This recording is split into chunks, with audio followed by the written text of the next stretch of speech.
പിറവം മണ്ഡലത്തിലെ സ്ഥാനാർത്ഥികൾ വ്യത്യസ്തരും അതുപോലെ തന്നെ പ്രാധാന്യമർഹിക്കുന്നവരുമാണ്. രാഷ്ട്രീയ രംഗത്ത് അംഗീകാരത്തിന്റെ പരിവേഷമാണ് എം ജെ ജേക്കബിനുള്ളത്. പ്രവർത്തന മികവും ദീർഘവീക്ഷണത്തോടെയുള്ള ഭരണപാഠവും ജേക്കബിനെ വേറിട്ടതാക്കി. ജീവിതാനുഭവങ്ങളും പക്വതയും എം ജെ ജേക്കബിനെ ജനങ്ങളിൽ ഒരാളാക്കി മാറ്റുകയായിരുന്നു. മുഴുവൻ സമയ രാഷ്ട്രീയ പ്രവർത്തകനായ ജേക്കബ് രാഷ്ട്രീയത്തിലുപരി നാട്ടുകാരുടെ പ്രിയപ്പെട്ട എം ജെ ആണ്. ഇടതുപക്ഷ ജനാധിപത്യ മുന്നണി സ്ഥാനാർത്ഥിയായ CPIM-ലെ എം ജെ ജേക്കബിന്റെ ഇന്നലകളെക്കുറിച്ച് 1945 ജൂൺ 7 എറണാകുളം ജില്ലയിലെ ഒലിയാപുരത്ത് KT ജോസഫിന്റെയും അന്നമ്മയുടെയും മകനായി ജനനം.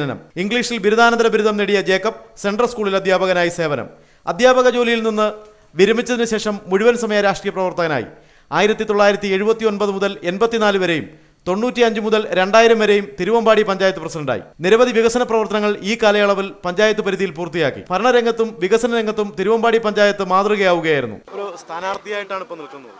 എങ്ങനെ തോന്നുന്നു പിറവത്തെ ഉപതെരഞ്ഞെടുപ്പിൽ എങ്ങനെയായിരിക്കും വിജയം? പിറവത്ത് നല്ല ഭൂരിപക്ഷത്തിന് ഞാൻ ജയിക്കും. കാരണം എന്താണെന്ന് വെച്ചാൽ കഴിഞ്ഞ തെരഞ്ഞെടുപ്പ് നടക്കുമ്പോൾ 20,000 വോട്ടിലധികം ഭൂരിപക്ഷം UDF-ന് ഈ മണ്ഡലത്തിൽ തദ്ദേശ സ്വയംഭരണ സ്ഥാപനങ്ങളിലെ തെരഞ്ഞെടുപ്പ് നടക്കുന്നുണ്ടായിരുന്നു. അത് അസംബ്ലിയിലേക്ക് വന്നപ്പോൾ 157 വോട്ടായി കുറഞ്ഞു. ആ തദ്ദേശ സ്വയംഭരണ സ്ഥാപനങ്ങളിലെ തെരഞ്ഞെടുപ്പിൽ ഈ 12 പഞ്ചായത്ത് 11 പഞ്ചായത്തും തൃപ്പൂണിത്തുറ മുനിസിപ്പാലിറ്റി, പഴയ തിരുവാങ്കുളം പഞ്ചായത്ത് ഇപ്പോൾ തൃപ്പൂണിത്തുറ മുനിസിപ്പാലിറ്റിയാണ്, അവിടെയും UDF-ആണ് ഭരിക്കുന്നത്.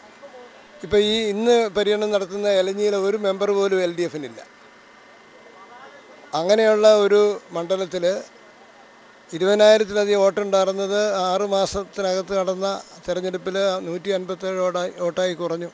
പിന്നെ വേറൊരു കാര്യം പറയാനുള്ളത്, 25 വർഷം പിറവം മണ്ഡലത്തിൽ നടന്ന വികസനം. എൻ്റെ പഴയ മണ്ഡലം ഉണ്ടല്ലോ, 10 പഞ്ചായത്തുള്ള തിരുമാറാടി മുതൽ തിരുവാങ്കുളം വരെയുള്ള, അതാണ് പിറവം മണ്ഡലം.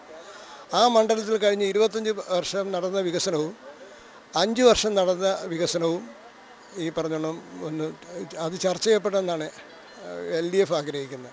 സംസ്ഥാനത്തെ മികച്ച പഞ്ചായത്ത് എന്ന ബഹുമതി 1981-82-ലും 98-99-ലും നേടാൻ കഴിഞ്ഞു. 2005-2006 വർഷത്തിൽ എറണാകുളം ജില്ലാ പഞ്ചായത്ത് ക്ഷേമ സ്റ്റാൻഡിംഗ് കമ്മിറ്റി ചെയർമാനായി പ്രവർത്തിച്ചിട്ടുണ്ട്. കൂടാതെ 10 വർഷം സർവീസ് സഹകരണ ബാങ്ക് പ്രസിഡന്റായും പ്രവർത്തിച്ചു. തങ്കമ്മയാണ് ഭാര്യ. Piravom MGM higher secondary school അധ്യാപിക സുനിത, ബിസിനസ്സുകാരനായ സുജിത് എന്നിവർ മക്കളാണ്. നാട്ടുകാരുടെ MJ അടുത്ത സ്വീകരണ കേന്ദ്രത്തിലേക്ക് മടങ്ങുകയാണ്. സ്വീകരണങ്ങളുടെ വേളയിൽ വെച്ചാണ് അദ്ദേഹത്തെ നമുക്ക് കണ്ടുമുട്ടാൻ കഴിഞ്ഞത്. എന്തായാലും കൂടുതൽ വാർത്തകളും വിശേഷങ്ങളുമൊക്കെ അടുത്ത സ്വീകരണ സ്ഥലങ്ങളിൽ നിന്ന് നമുക്ക് ശേഖരിക്കാം.